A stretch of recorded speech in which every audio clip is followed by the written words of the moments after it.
I'm 100% Brazilian who's been living in California for the past 6 years now, and I think it's time that I touch on this subject. I've been seeing a lot of videos about black and brown sticking together, and even more so calls to action from the Hispanic community calling blacks to actually come and fight together with them.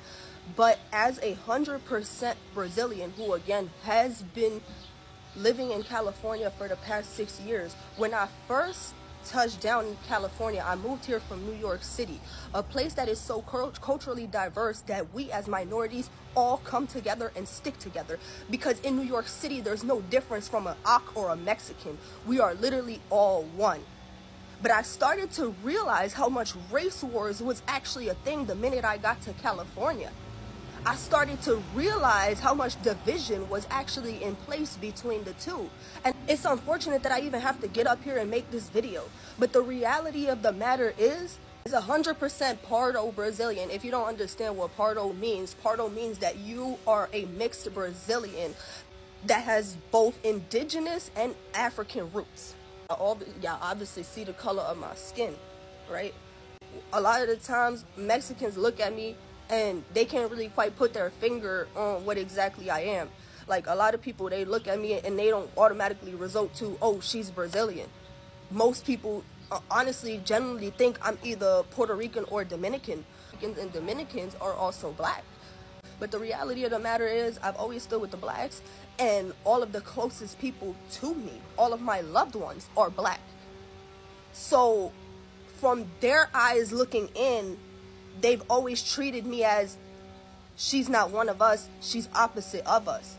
Never thought I'd see the day where I'd actually make this video and try to put it in my own perspective. But I just want to genuinely know why. You know, why is it that Mexicans treat other people of other races a certain type of way simply because, oh, they're not one of us? But the minute that you guys are faced with this oppression, now you guys want everybody to stand with you. You know how many times I've been walking from point A to point B in LA trying to mind my business with another black man beside me, when all of a sudden Mexicans are hopping out and literally fighting them for no reason, simply because of the color on their skin? And for my black people, don't think that they're doing this just to y'all. Because like I said, me as 100% Brazilian, I even get treated accordingly by them people. Black people are tired of being a bank where everyone keeps making withdrawals and no one ever makes a deposit. And I want you to think about that. If that was your setup, would you still want to give? Especially for those of us in the Hispanic community, because it's about patterns that we've inherited and the harm that we've ignored. Me, myself, I'm Puerto Rican. I've seen how anti-Blackness and colorism still show up in our homes, in our language, in our media, in our families. In many families, darker skin is treated like a disadvantage.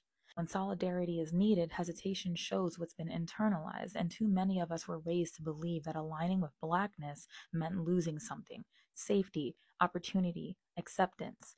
And we were taught the proximity to whiteness would protect us, that staying quiet was safer. So if we don't unlearn that, we end up repeating the same harm we say we stand against. So disengagement is not okay. What's happening to immigrant communities right now is devastating. I'm not taking away from that, and it does deserve compassion and support. But a good portion of that fear didn't come from distant forces, and it came from within our own communities. I've spoken out because I've watched people I know support systems that were never created for us to begin with. Systems that weren't designed to protect us, only to use us when it's convenient. So while I've raised my voice, I also know too many that have stayed silent, or worse, they chose power. We don't get to ask for empathy if we're unwilling to confront the harm our silence helped protect.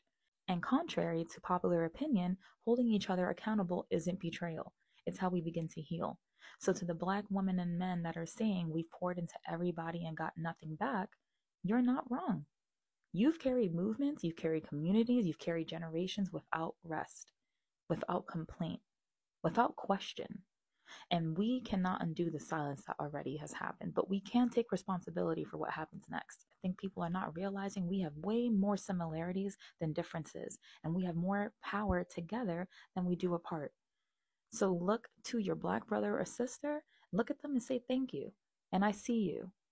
Simple as that. Strike up a conversation, get to understand, because that's all they're asking for, to be seen and to be appreciated for all they do.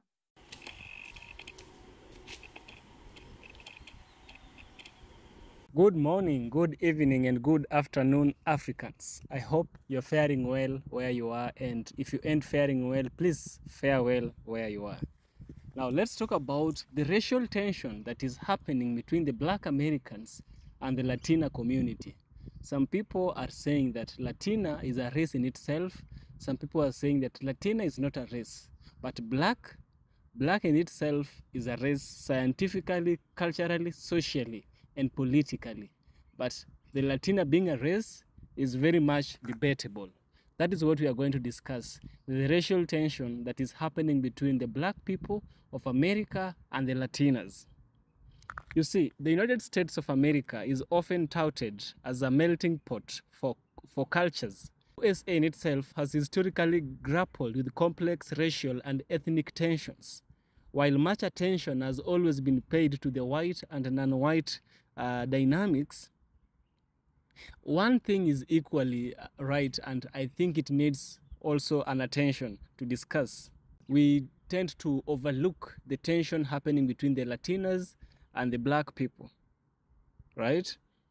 Now, this tension that is happening is one which is an inter-minority conflict that complicates coalition building among communities of power. One such tension I've told you is the tension between Black Americans and the Latina.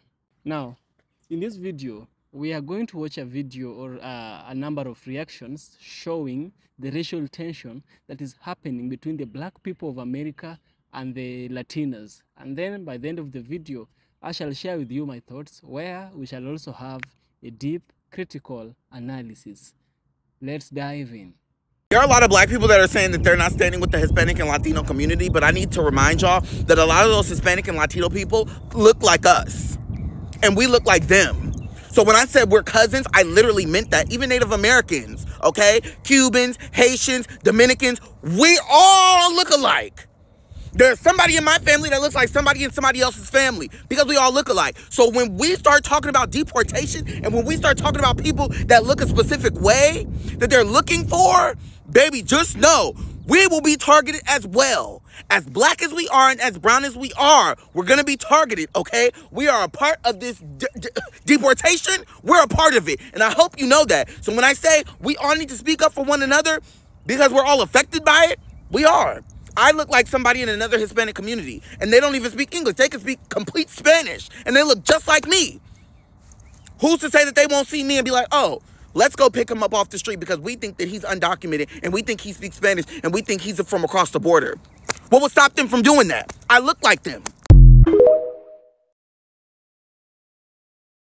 I hope that all you Hispanics are waking up. You're nothing more than tools to them. You are a buffer for them. That's it. You are a pawn on a chessboard. You're the weakest fucking piece on the chessboard to them. They're using you. These are the same people that were discriminating against their own people. Why the fuck you think they think any more highly of you? All they're using you for, and all these other groups of people for, is to be an obstacle that stands in the way of Black people. Because you weren't here when these people got here. Most y'all were not here when these people got here. Foundational Black Americans, Black people, we've been here before all these other groups of people. And a small percentage of these racist ass crackers was here. That's it. Now, we built this country. After we built this country, after we put in all the blood, sweat, and tears, all the hard work, the Europeans came here first, and they freeloaded, and they got all this free shit, all this free cheap land, all of this shit. And then the government gave them things that they did not earn. And then when our people were free, right? And when we were naturalized citizens, and we were recognized in 1870, we tried to go get what was due to us. And they needed to use somebody who was naive enough to think that they were more important than what they really were. So they allowed you guys to come here and fight amongst Black people for resources that we deserve. And now they waking your ass up because they getting to a point where they no longer need you. Donald Trump is making excuses to bring more Europeans here. They don't need y'all like that no more. And now that they no longer need y'all as a buffer class, they starting to get rid of the people who ain't supposed to be here. And the crazy thing is, even your own people that got here a little earlier than you did and did everything they were supposed to do, even they on board of getting you the fuck out of here. So I need y'all to understand something. Y'all are nothing more than a buffer class for these Europeans. That's it. And after they get done using you, I'm going to tell you the same thing that Steven told Django. They're going to hit you across the head with that sledgehammer, throw you down the nigga hole, and that is going to be the legacy of all these illegal immigrants. That's going to be your legacy. All right, this message is for my brown people. And although us black folks decided to sit this one out because we did try to warn y'all at the polls, we do see that it's fucked up. California is a blue state. 66% of Latinos in California voted against Trump, but it's not enough. You got to work on your people that hate us. Then you got to rally your people because they hate you like they hate us. And don't tell me this is not about race. There's over 500,000 undocumented immigrants in America from Poland or Russia or Germany, the UK, Italy, Ireland, all over Eastern Europe. But they not joining the protest because they not being targeted.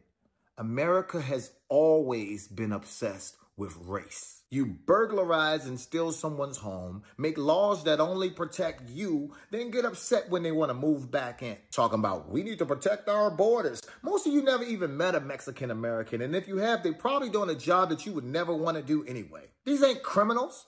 They're snatching up students and nurses and builders and farmers, electricians and plumbers. They got fucking armored vehicles pulling up on line cooks. You're separating mothers from their children and telling people who've been here for decades to just go and start a life somewhere else because you're uncomfortable.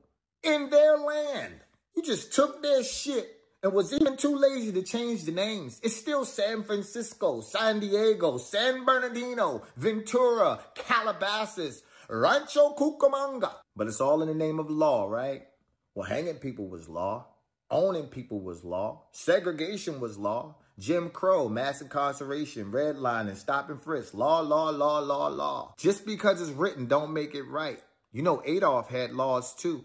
It's funny how you want people to follow the rules when they only benefit you. So let me get this straight. A man who was found guilty of committing 34 felonies is turning our troops against people who committed a civil violation. Being undocumented is a civil violation, not a felony. So who you put in office is far worse than any of these folks out here just trying to build a life in America. But y'all let him slide because he's white. I'm here in LA and not a single person died during these protests. 5 people died when they stormed the Capitol and those thugs were pardoned. Can you imagine if black and brown people stormed the Capitol? We wouldn't make it onto the fucking lawn before we got slaughtered. You naggers are all savages. You're tearing up property. Are you telling me that an insured Apple store or Louis Vuitton store is more important than the historic Capitol building of the United States? At least when black and brown people riot, it's for survival or civil rights. White America will burn a whole city down because their team won the World Series. So to all my brown brothers and sisters, coming from a people who's been fighting on the front lines for over 400 years, sacrificing our bodies so that Muslims and Asians and Africans and Indians and brown people can live a comfortable life in America, please realize that we are tired. A bit of advice. There is not a word that you can say to make those racists feel compassion because they do not view you as their equal. So keep protesting and going as hard as you can. And to the colonizers who agree with Mr. Trump, let me ask you a question.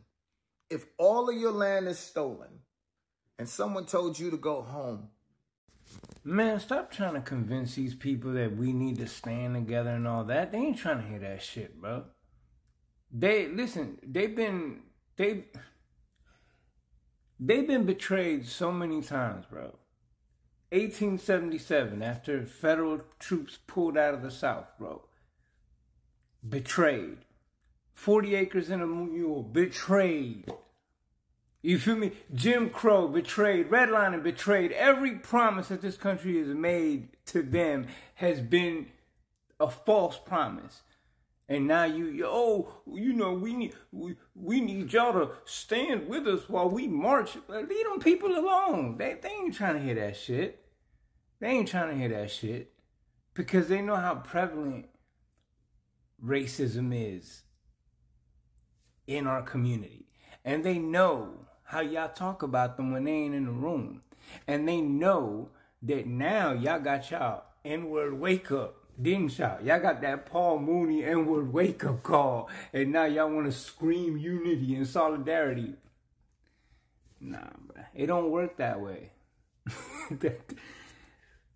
It don't work that way. The people that have been working together will continue to work together. The people that have empathy for your plight and your situation will continue to have empathy for your plight and situation. But don't try to convince people to come join your side. Like, oh, it's always been. They don't give a fuck. They don't care. They're trying to survive their damn self. They're trying to figure out how this man is about to get rid of the 13th and 14th Amendment and strip them of citizenship. What, you don't think they know what time it is? They got to deal with their own shit. I'm just saying, I see a lot of videos where people are like trying to convince, you know, Black Americans that they need to stand side by side with Black and brown unity. But, you know, when it's something that doesn't benefit us, we ain't screaming that shit. Yeah, get mad. Go ahead. You know I'm fucking right. I want to say this. I know I responded to you already, but I wanted to make a video about this, okay? There is never going to be a time where Black Americans need to compete with anyone for our Black American cultural music. Because it's our Black American cultural music, with money or without money. Okay? So this whole little competition type thing that people have or you have, it's never going to make us say, we're not pressed, because it's your people who have adopted our Black cultural music in order to gain more success in the entertainment industry in the United States of America. That's just facts. Therefore, never think that we're paying you that much attention, because it's our Black music. It's our Black American cultural music that for some reason you think you can say, well, because of Latino, or because of it's never going to change anything. Follow me? And I'm going to explain something to you. Latin music is Latin music, and it is its own right. It's wonderful in its own right. Black American cultural music is the whole foundation of hip hop. I don't care what you do or say. Period. That is with or without commercial success. It doesn't matter to us. It doesn't matter. Black American cultural music had already laid a foundation for music here in the United States of America before anybody got over here, before it even went global. It was already the standard here, which is why the entertainment industry knows that unless it's Black American cultural music approved, it ain't going anywhere. It's really not. That's why when other people move over here, or when music tries to go super hard over here, most of the time it has to go through something that Black America already laid the foundation for, because the music of America is Black American music. I don't know how many times this has to be stated. I don't know what you think we were doing over here, but you don't know history. And to sit up here and be like, rappers without Latino listeners, what are you talking about? Are you serious right now? The reason Latinos make money on hip hop is because they adopted our cultural music and sound. And I can prove it. You didn't want me to prove it, but I'm going to prove it to you, okay? I'm going to prove it modern day and written way back in the day. How about that? This is why no matter what you say to me, anybody around the globe can come and say to me, well, this is what we make more money doing this. We doing all that. At the end of the day, you're using my culture. All you have to do is say, yeah, we're using your culture. It's your culture, and we like your culture. That's all you got to say. But no, it's all this weird stuff. Like I said before, Black Americans ain't got to compete with you. We don't got to compete with nobody. We are the standard for this. We're the standard for this. We're the default. Now, I need you to read.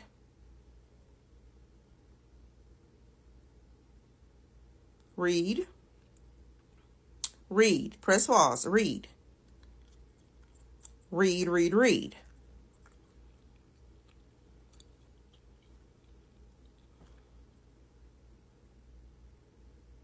Okay?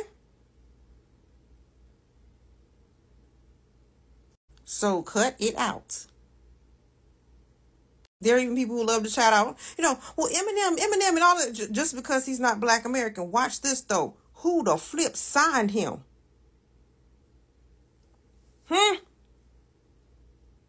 Dre. Who the flip helped some of that? Dre. Dre. Now you look and go see how influential Dre was in his career. Dre. Like, we can go on and on and on, okay? But nothing's going to erase the fact that Black American music is the default here in the United States of America.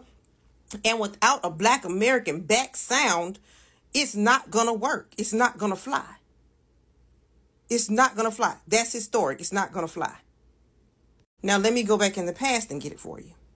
Because you don't know the difference between Latin music and Black American cultural music. That's one of the issues that's going on here. Because you think it's some kind of... No, it's not a fusion. There's a difference. Okay? The Latino sound is different. And Puerto Rican historians have always known this, and they were talking about how they were trying to preserve the sound. But wherever they migrated to, including in New York, okay, the sound was heavily Black American. Because regardless of whether you know it or not, pop is has Black American, okay? So it was Black American. And so people even like Mark Anthony and J-Lo and a lot of other people, right? Let me go ahead and put up this screenshot as well.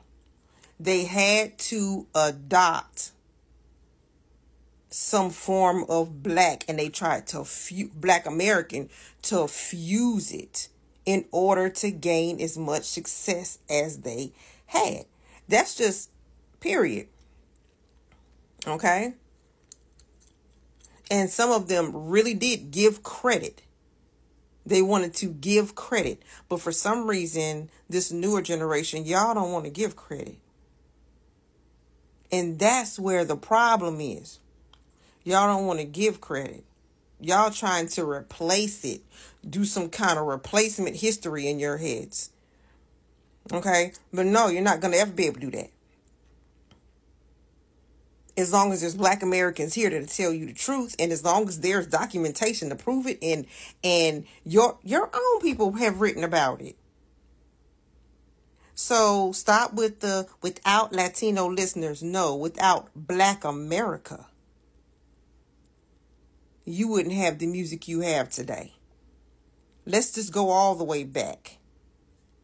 Don't ever think we have to compete with you for our cultural music. We don't.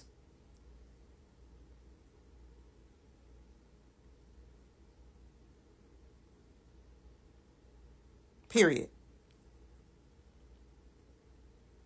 Because we did this regardless of whether we were getting paid or not. And see, that's the difference between me and you. You look at it only commercially because it's not yours. We look at it as culturally because it's ours.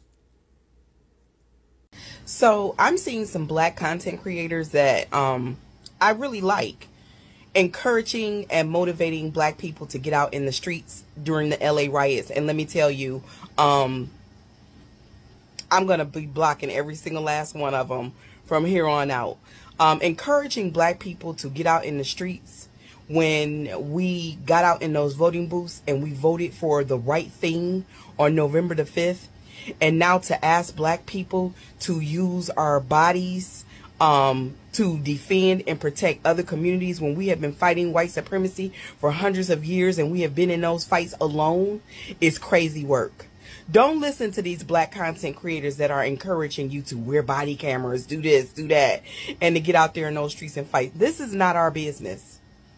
We told these people what would happen to them if they didn't get out and vote and if they didn't vote for the right candidate. We broke down, we read Project 2025. We broke it down in a way that was easily digestible for even someone of below average intelligence to understand. We told them what would happen. And the anti-blackness that existed in their communities is what caused them to not listen to us and to not heed our warnings. If black people go out there in those streets, if you think what's happening is crazy now, if black bodies are at the disposable, what do you think will happen? What do you think will happen? Black people ain't got no business carrying ourselves out there in those streets, fighting for people that we fought for on November the 5th. Stay at home. This is not our business. We've got to let those communities fight for themselves. And we got to let the communities that effectively put them in those positions, the white folks too, fight for them. We did our part. Stay out of those streets. This is not our business. And any black person encouraging you or motivating you to do that, at this point, they're anti-black too. That's all I got to say about it. Quick public service announcement. If you know somebody in Los Angeles, if you are currently in Los Angeles and you're watching this, do not, I'm going to tell you this right now, do not let them king you into an ass beating. Let me say it one more time. Do not let these fucking people king you into an ass whooping. What do I mean by that? It's already started. It's already started. Here is civil unrest. People are tired of unnamed ICE agents in plain clothes with masks on and a badge you could probably buy from Temu, showing up, snatching people off the streets, snatching people out of restaurants, snatching people out of hospitals. And they are using their voices to tell these people, get the fuck on. Get the fuck on.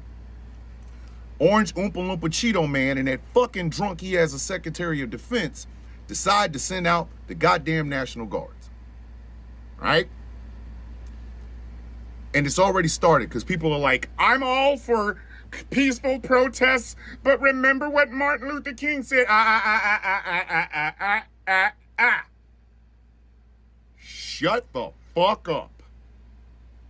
If you getting ready to type out what Martin Luther the King said, I'm here. Here's some verbal cues for you. Shut the fuck up. Shut the fuck up. Shut up. Martin Luther King's bones only seem to get checked out of the Martin Luther King Bone Library when it's people protesting for people.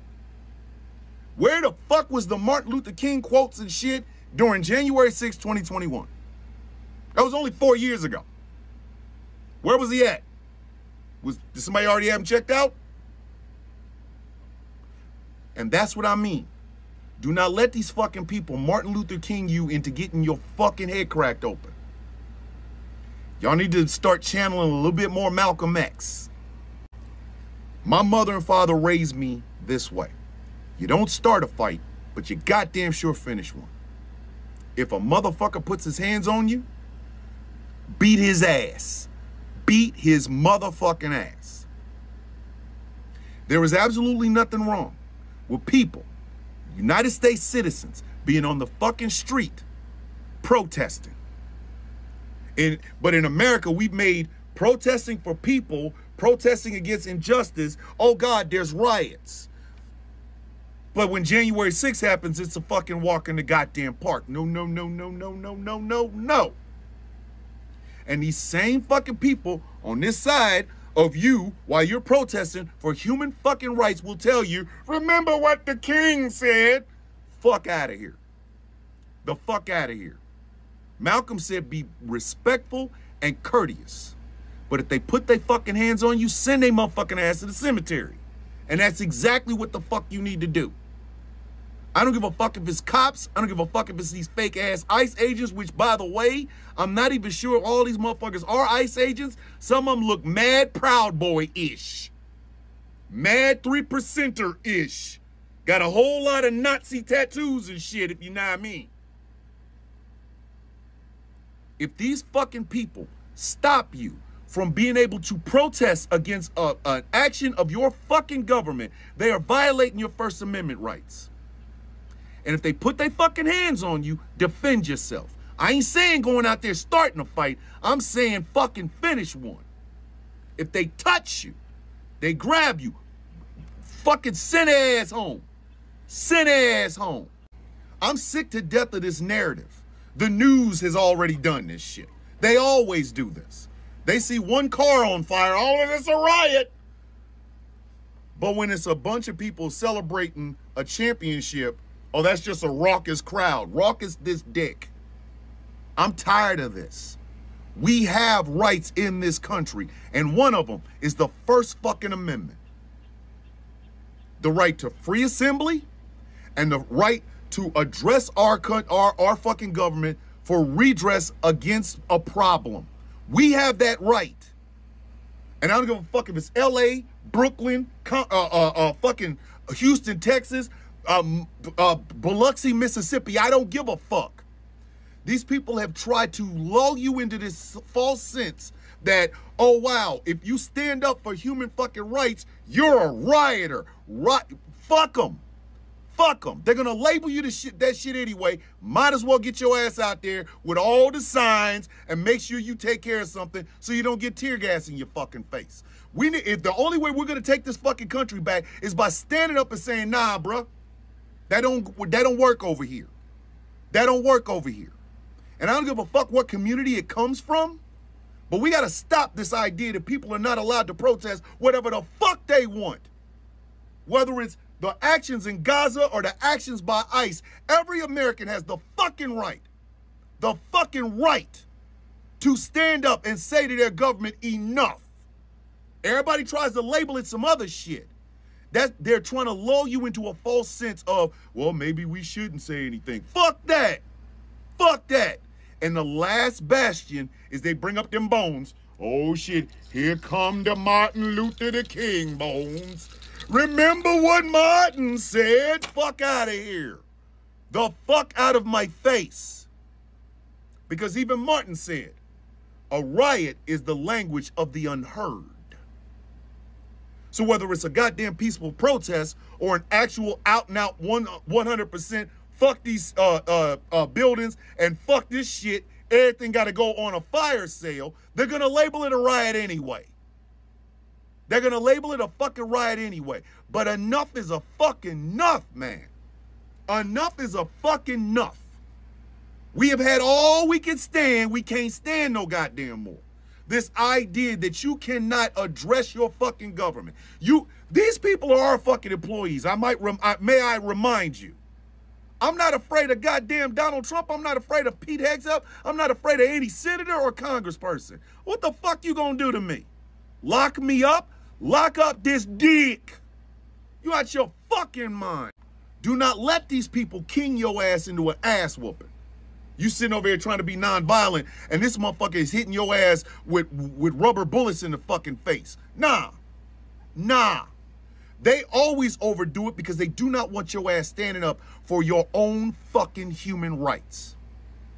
They'll talk about, look at the buildings burning in the BLM. Shut up.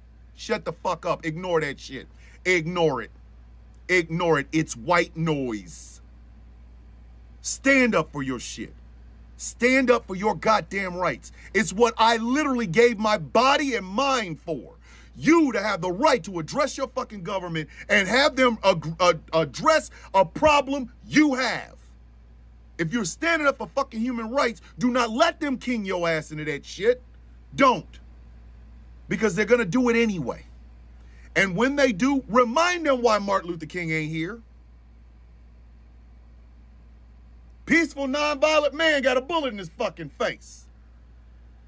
So while they pulling these bones up, remind them why they're bones and not a fucking functioning human being. Why? What is going on with these fucking ICE agents is illegal as shit. They are denying people their Fifth Amendment right to due fucking process. And you have a right to say that. You have a right to stand up in front of their face and say, you are doing an illegal ass act. And I'm watching. Film it. Take the fucking signs. Make chants, whatever the fuck you gotta do.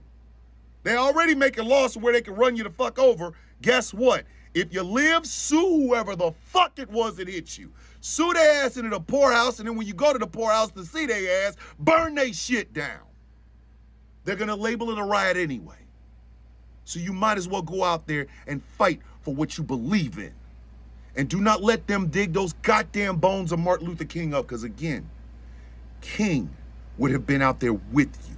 King would have been fighting next to you. He can't because he's dead.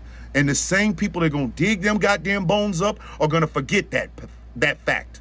You have a right as an American citizen. Use it. Use your voice and make motherfucking sure if they put the fucking hands on you, send their ass to the hospital or the motherfucking morgue. I ain't advocating for violence. I'm advocating for defense. I said what I said, and I ain't taking it the fuck. You're one of the folks that is planning to or already made a video telling black Americans why aren't they supporting at the protest right now.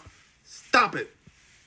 Do better. Black Americans don't owe anybody nothing. The folks are pushing this narrative because they showed up during the BLM movement and now black Americans need to step up for us. That's not how it works. We didn't show up to support for the sake of them getting us back in the future. We support causes like that because it's the right thing to do. Because humanity comes first. ¿Me entiendes? I even saw some folks leave comments like, you know, Africans ran to Mexico to escape slavery in the US. What are you saying? The folks in Mexico that embraced the protected, those that were seeking safety, did it because it was the right thing to do. For you to act like people owe us something is crazy. Let me add a few more things. There are hella black Americans supporting the protests right now. The right side of history. And they're doing it because it's the right thing to do. Because humanity comes first. And also, just like the Latino community, they are not a monolith. Just like we have our colonizer pets, supported trompas, that are celebrating deportations, there are folks like that in every community as well. But they do not represent the entire community. But honestly, instead of pushing your energy asking people, why are they not here? Why are they not supporting us? Put that energy towards your conservative tío, tu primo cara de pato that voted for this, and hella energy in pushing politicians.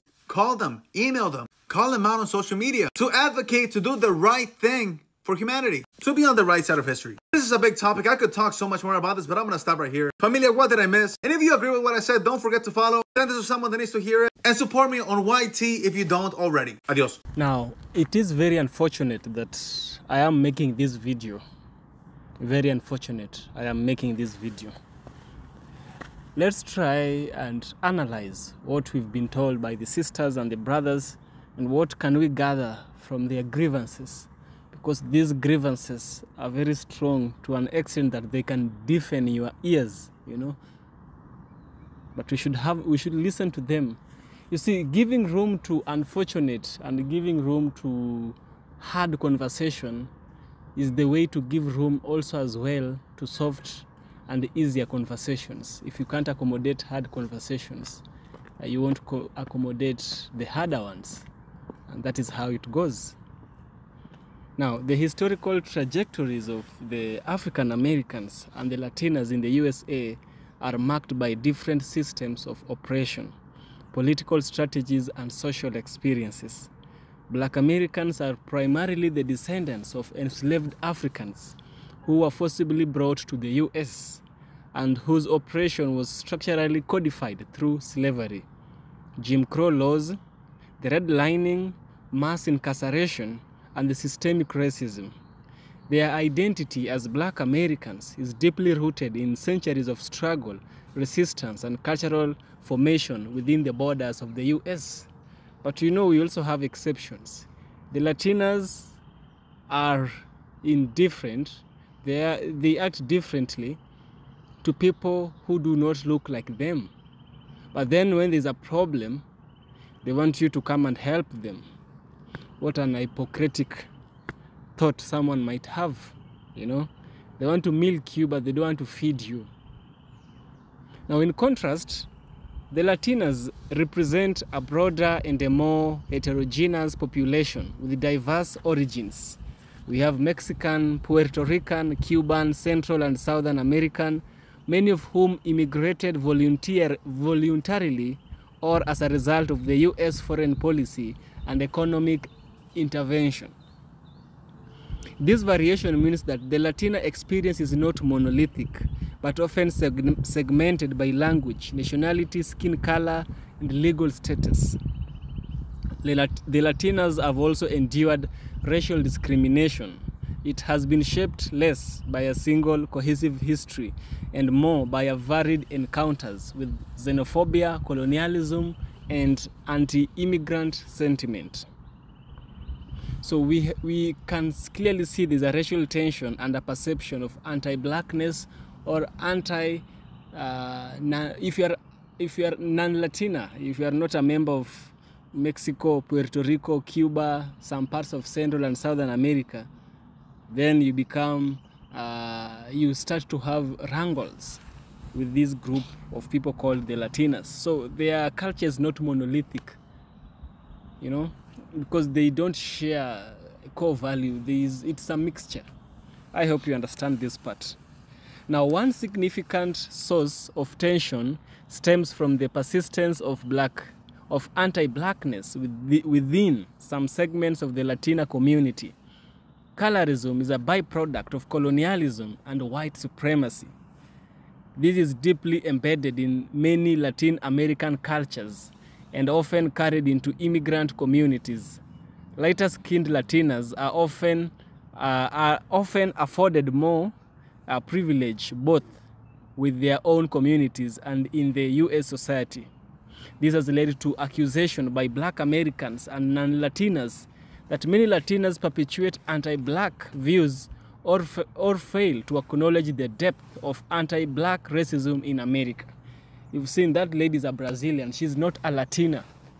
And she's having problems with Latinas. Latinas are having problems with everyone. I'm not trying to demonize Latinas in this video, no. This video was unfortunate for me to do, but it's one which is needed. This is for educational purposes only. Kindly get that right. So Black Americans have at times perceived Latinas as reluctant allies who appropriate Black culture while distancing themselves from Black struggles. The popularity of hip-hop aesthetics, linguistic mimicry, e.g. use of African American vernacular English, and stylized fashion by some Latinas is sometimes seen as cultural consumption without corresponding political solidarity. This perception deepens mistrust and breeds resentment among Black communities, with whom their culture is commodified, yet their lived realities ignored. Moreover, the Latinx advocacy groups have occasionally prioritized immigration reform in ways that seem to sideline broader racial justice movement. For many Black Americans, this signals a hierarchy of struggle in which anti-Black racism is rendered secondary. The frustration stems from a belief that while Latinas often seek solidarity when it benefits them politically, they may not always reciprocate when Black Americans and the non-Latinas demand support in their problems, particularly against police brutality or systemic inequalities, right? So we also have, let us look at the origin of this tension from the perspective of proximity and competition. You see, tension are always fueled by geographical proximity and socio-economic competition. In many urban neighborhoods, Black and Latina population coexist in the same under-resourced communities, vying for limited housing, education, and employment opportunities. This closeness often breeds friction, especially when institutional actors like landlords, school boards, or employers appear to favor one group over the other. One example is some Black American residents have perceived that Latina immigrants are often given preferential treatments in housing subsidies or employment due in part to some stereotypes that are casted upon the black people, or rather stereotypes that is put on Latinas that, oh, they are so hardworking, let's not give the blacks are criminals, give it to the Latinas, they are very strong. But who built America? Who really built America? It's the black people, you know. So this tension is compounded by language barriers and cultural differences, which can lead to misunderstanding and miscommunication. Black Americans may feel excluded from political or community conversation dominated by Spanish-speaking Latinas, reinforcing feelings of marginalization even with shared racialized spaces. Right? The next one we have is gender intersectionality. The gendered experiences of Latinas introduce another layer of complexity. This is another place or another perspective of why there is tension, which is gender and intersectionality. Now, the gendered experience of Latinas introduce another layer of complexity. Latinas face patriarchal oppression both within their communities and in broader society, and their visibility in media and activism has increased in recent decades. However, the intersection of gender and race can create friction when gender-focused Latina movements are perceived to ignore or marginalize black women or fail to incorporate the specificities of anti-black misogyny. Black women often bear the dual burdens of racism and sexism in more aggressive and institutionalized forms. Yet many Latinas-led feminist spaces are as inattentive to these struggles by blacks, Meanwhile, Latinas may feel that their own struggles with gendered violence, reproductive injustices, or labor exploitation are insufficiently recognized by broader black activist circles. This mutual sense of erasure reinforces, siloed approaches to social justice, making coalition building more difficult, right? Now, another context of looking at it is the media, how the media represents these conflicting parties. The mass media has played a role in shaping intergroup perception. Often Latinas are portrayed as exotic, passionate, or submissive, while black women are depicted as angry or aggressive.